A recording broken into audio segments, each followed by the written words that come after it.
এই হাদিসটা আপনার মাকে বলবেন, আপনার বোনকে বলবেন, আপনার মেয়েকে বলবেন, আপনার স্ত্রীকে বলবেন।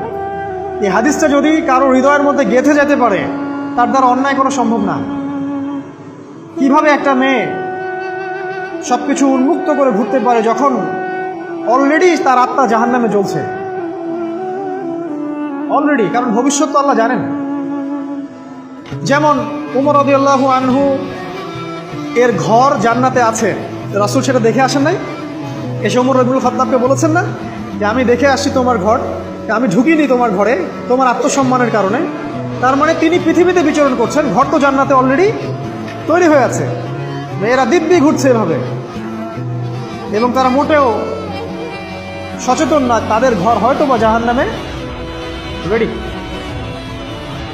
আর আমাদের so called modern western civilization এদেরকে ব্রেইন ওয়াশড করে দিয়েছে। তারা বাজার করছে, তারা নগ্ন হয়ে ঘুরছে, কাপড় পরেও তারা নগ্ন থাকছে, তারা মডেলিং করছে, গান গাচ্ছে, নৃত্য প্রদর্শন করছে, মিডিয়া আসে, তার দেহ লক্ষ লক্ষ কোটি কোটি মানুষ দেখছে। হাজারো মানুষের নূর চলে যাচ্ছে, অন্যের নূর নষ্ট করে জান্নাতে যাওয়া যাবে না। রাসূল সাল্লাল্লাহু আলাইহি ওয়াসাল্লাম যে আলামতগুলো বলেছেন তার মধ্যে অন্যতম একটা আলামত হচ্ছে শেষ জামানায় মেয়েদের সংখ্যা বাড়বে, ছেলেদের সংখ্যা কমে যাবে। ইভেন একটা ছেলে 40টা মেয়ের দায়িত্ব